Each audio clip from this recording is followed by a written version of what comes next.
Many Venezuelans are trapped without work as factories are closed in the country of Chile. Iconic 24-hour Eslite bookstore on Taipei's Tunhua South Road finally closes for good. I'm Sean Scanlan. Welcome to DaAi Headlines. Let's get started. Because of the pandemic, many companies in Chile are closed, causing many Venezuelans to lose their jobs. They have been waiting outside an embassy for almost a month, hoping for a chartered flight home. Tzu Chi volunteers purchase food to feed them. Here's more.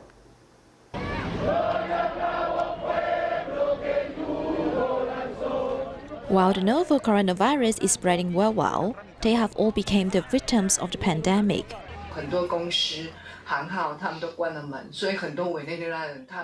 Many companies are closed, so many Venezuelans have no jobs, and hence there is no way for them to pay their rent. They go to the Venezuelan embassy in Chile to ask if it is possible to charter a flight for them to go back to Venezuela. But now they haven't compromised yet, so they set up tents outside the embassy to wait. We have altogether 400 people. 250 people are here, while the remaining 150 people are inside a church at the back. Most of the people in the church are children, elderly, or those who need more care. Others only go there for washroom or taking shower. Children cannot bear to be hungry. Chile Tzu Chi volunteers purchase biscuits, cereal bars, yogurts, cakes, juice and chocolates for the children to eat during the cold night, and were handed out by a representative of the Venezuelan volunteers.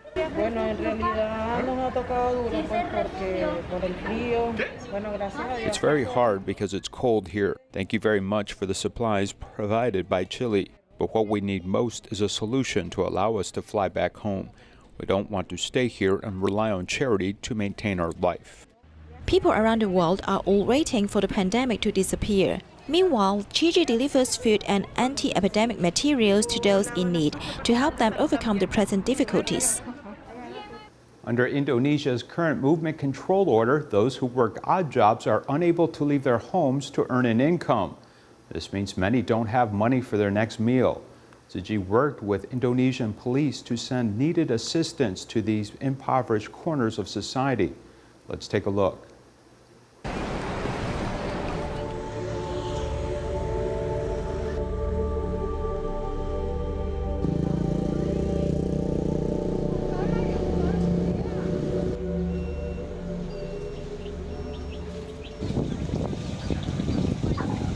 Her life, just like her broken home, is nearly falling apart.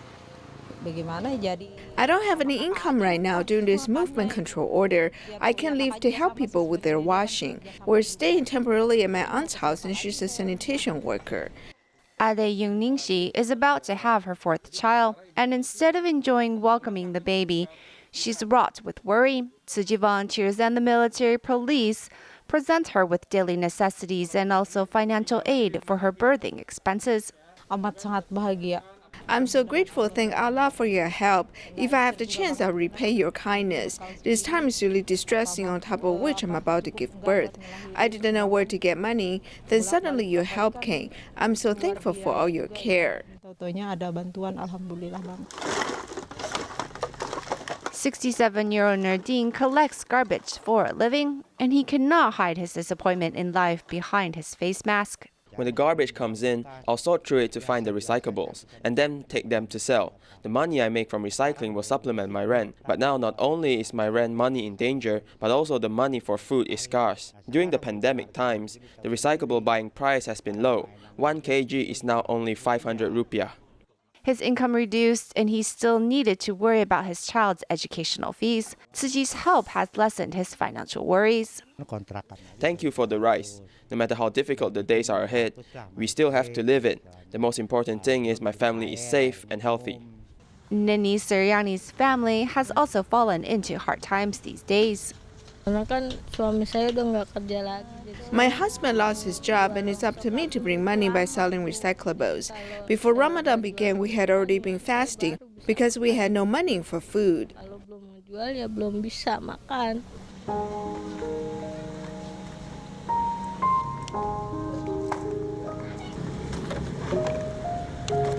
Scavenging for plastic bottles to sell, Nini Suryani was at a loss as to what to do when this group of people gave her a big surprise. When I scavenge for recyclables before, I would even bow down and beg for food. Thank goodness the volunteers gave us food. This will sustain the family for a few days. The kids have not had rice in a really long time. Can't wait to dig into the instant noodles from Tzu Chi, Indonesia. Nini Suryani's kids crank their necks in excitement and look forward to filling their stomachs with this love. The pandemic is not only affecting laborers, but also some educators as well. In Jakarta, Indonesia, some preschool teachers are still dedicated to teaching children from poor families during school suspension. After learning that they cannot get paid, volunteers went to distribute supplies to them, hoping to provide real assistance to teachers in need. Here's more. Through the mobile phone screen, the teachers of this refugees preschool in East Jakarta are interacting with their students. During the epidemic, the kindergarten has changed to online teaching. The parents of these poor children actually have no ability to educate their children, so we are willing to teach them. After all, these children are the pillars of society. It is our responsibility to educate them well. A majority of young children in this school come from impoverished families. Teachers usually do not have a high income, only about $10 a month. During the pandemic, volunteers sent them aid supplies to alleviate some of their living expenses. These aid supplies are very useful for us, especially during the pandemic period. We can save the money that is originally used to buy sugar and cooking oil to buy other family necessities.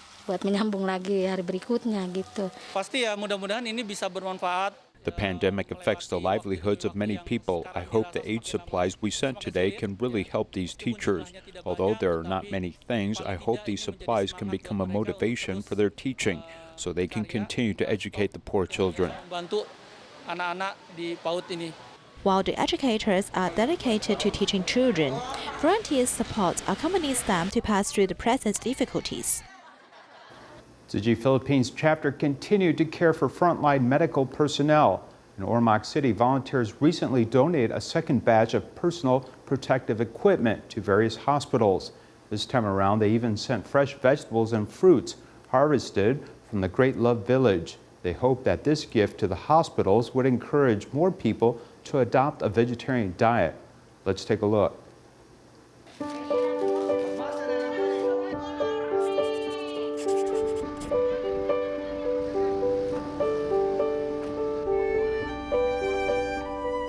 A small truck filled with protective materials departs from Ormoc Great Love Village to various hospitals in the city. It is the second time volunteers send personal protective equipment to hospitals. We are so blessed. We are so happy that you are able to help us in these trying times because we know that this is happening all over the world, but you did not forget the city of Ormoc. We are truly grateful for the continued support to AIH, and especially now that we are confronted with COVID, the pandemic. So this is really very useful to us health workers, frontliners. In addition to caring for the safety of medical personnel, volunteers also promoted vegetarianism. They brought a lot of fresh vegetables and fruits harvested from Great Love Village to the hospital, hoping to encourage more people to go meatless through medical personnel. You brought us so many fresh green vegetables. At the moment of the pandemic, vegetables are helpful to our health. As what you are promoting, everyone should consume more vegetables and less meat. For the patients and loving us the health workers. In the Philippines, people's eating habits are severely westernized, and they need to have meat for almost every meal. Volunteers do their best to promote vegetarianism in the city government and hospitals, and many people are happy to respond. In our childhood, we ate a lot of vegetables because they have a lot of vitamins which can prevent us from getting sick. Now we have more choices and eat fewer vegetables. Actually, we should resume the eating habits in the past for our health. Come and join us to go meatless so as to improve your own health as well as the future of the earth.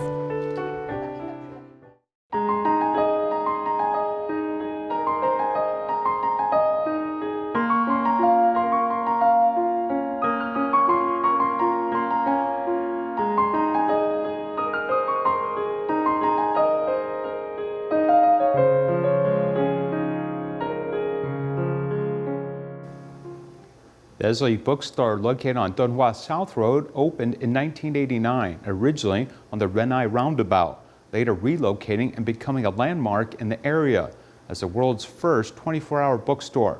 After 21 years, however, the store closed its doors, setting a record for the bookstore with the longest uninterrupted operations. Many book lovers flocked to the store on its final day. Take a look. This is the final countdown for Eslite Bookstore's branch on Tunhua South Road, which closed on May 31st. I want to buy a few more books and transform my home into a bookstore. A number of book lovers frequently came here, such as 30-something Vivi, who introduces us to her favorite areas of the bookstore. After working in the service industry for 10 years, she frequently gets off late. Spends a lot of time here as Eslite is between her home and her company. I saw a lot of foreigners take pictures of the store sign from the outside. This led me to think that the place which I often frequent is a sort of tourist location. But I think this place has become just part of my daily life. But for some older people, this store has a different meaning. The documentary filmmaker George Shin, when entering society, frequently came here to learn about performing arts and aesthetics before the internet became developed. For him, this Eslite store was a launching point to learn more about the world. If we want to look at foreign magazines or books, the first place we go is the Eslite store. We will take these items to the counter, where they will help us open them, and you will get a special feeling, like you will feel of gratitude.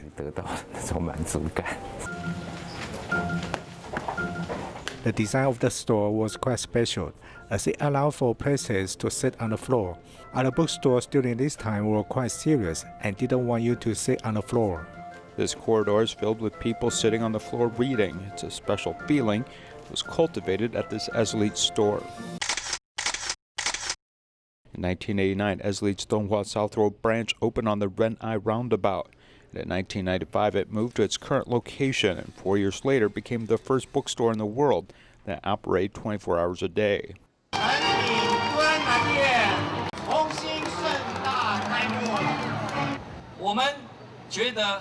We wanted to have a place for creative people to congregate in Taipei. 听说巴黎是个恋爱的城市，我在想，那台北呢？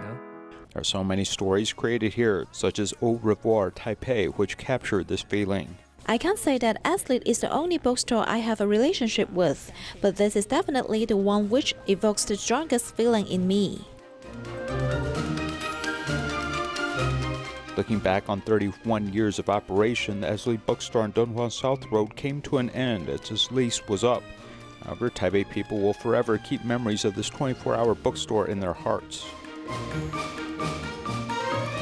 To promote vegetarianism, the Tzu Chi Hong Kong chapter made an animated film to attract viewers. The animation was produced by a group of young volunteers who are in charge of everything from drawing pictures, filming, and even doing voiceovers. Their work turned out to be quite professional. Let's take a look. 喺一個森林入邊，住咗一班好可愛嘅小動物。佢哋無憂無慮，自由自在。 Then the animals in the forest encounter humans who caged them in a farm. 好臭喎，好逼㗎，咩生活嚟㗎？呢度逼就逼啲，但係可以成班朋友仔一齊玩喎。咩嚟啦？呢度好好玩㗎。 However, not before long, the pig who lived happily in the farm disappeared. 哇！救命啊！我喺呢度啊！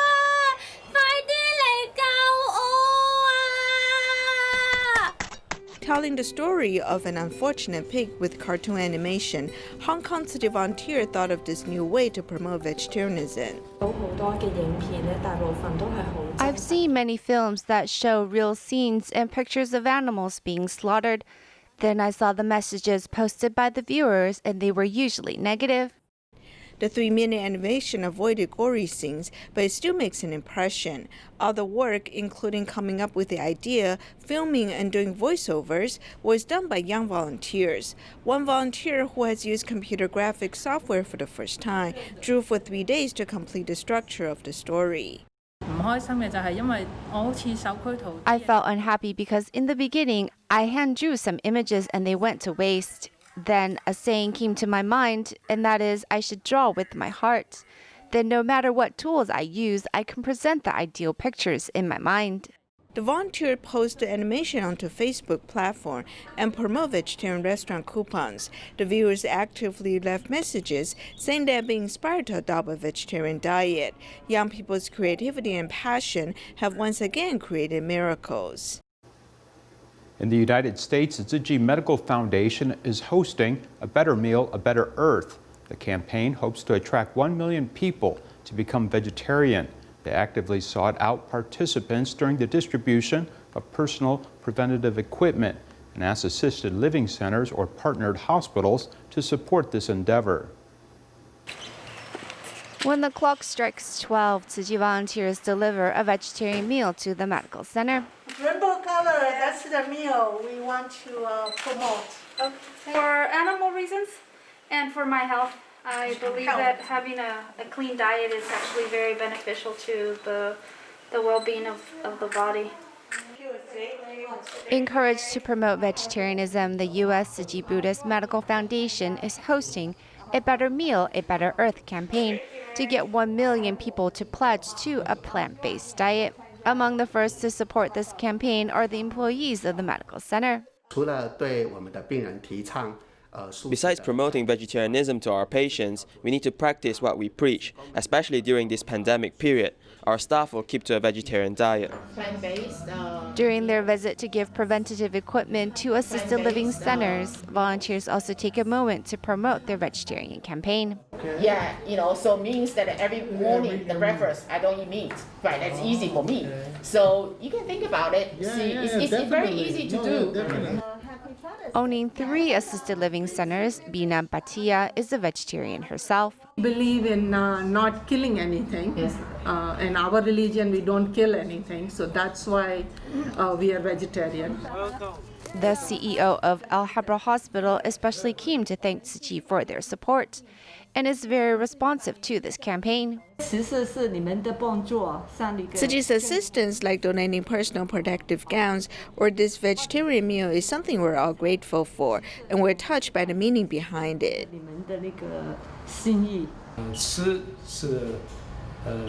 Food is very important to human lives, and how can we eat well and still feel safe in what we consume is a better goal.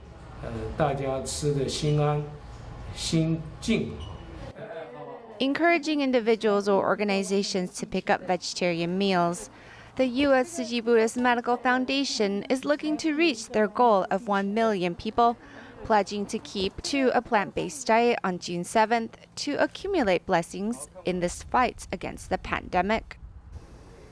The latest trend in picture books gives people who didn't major in creative arts the ability to create their own children's books.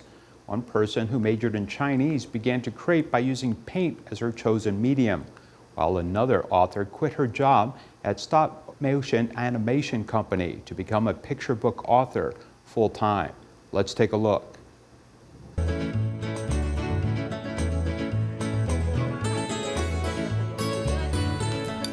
好，这个是刚画的，它其实这个叫做绝图像。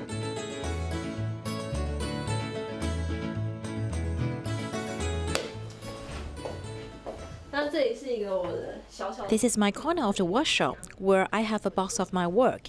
These are all nautical themes. 系列叫做船只图鉴系列。 Perhaps scenes on the fringes of society or those that people often overlook. These images have all been repackaged by Zheng Suya and drawn into her picture book to move people In college, Jen majored in the Chinese language, but in her third year of college, her life took an unexpected turn. Actually, when people reach the third year of college, everyone begins to think about their future, and I wasn't too serious thinking about it back then. But then my sister suggested I take a class on drawing at the Extended Learning Center. This one class on drawing changed her life. After channeling her creativity, Jen began self-healing with this activity. She became a sort of observer of society and traveled the world to find her muse. When I went to Turkey, I took a boat and heard a commotion near me. I turned around to see a big submarine emerging from the Bosporus Strait. When I returned home, I turned that adventure into a story.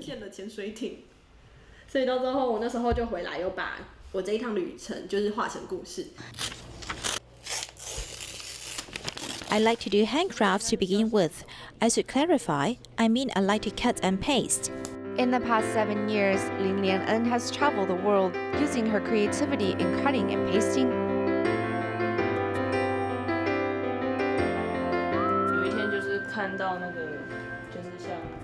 One day I saw some torn paper like this and I thought it was really beautiful. And I kept thinking, what can I use it for? The newspaper, which has been colored black, becomes a mountain in the eyes of Lin. She rips and pastes, which then transforms the paper into a mountain or a river, as well as insects, fish, birds, and beasts. Parts like this I will still use, like this one with the ribs. It's a very organic, natural feel. Those with a flatter surface I will use to make apartment walls or other smooth surfaces. Before becoming an illustrator, Lin worked at a stop-motion animation company. The first obstacle she encountered when becoming an illustrator was how to make money. I would take on jobs which I could complete quickly so I can get paid, and then work on my own ideas. But every time Lin's thoughts strayed to quitting this line of work, some freelance work will come her way and breathe new life into her creative soul. Whenever my finances get a bit tough and I think of quitting to find a more stable work, a freelance project will come my way. Lin's creative tools are not limited. She has used watercolors, washi tape, or even stamping methods.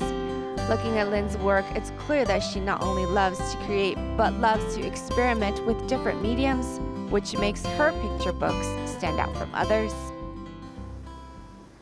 Poor families in Guatemala have been affected by the pandemic and are now facing a severe food shortage crisis. To help them, Tzu Chi cooperated with local charity organizations to distribute 500 packages of food, which were all brought to various distribution stations to help needy families. We will leave you with these images. Thank you for watching. Goodbye.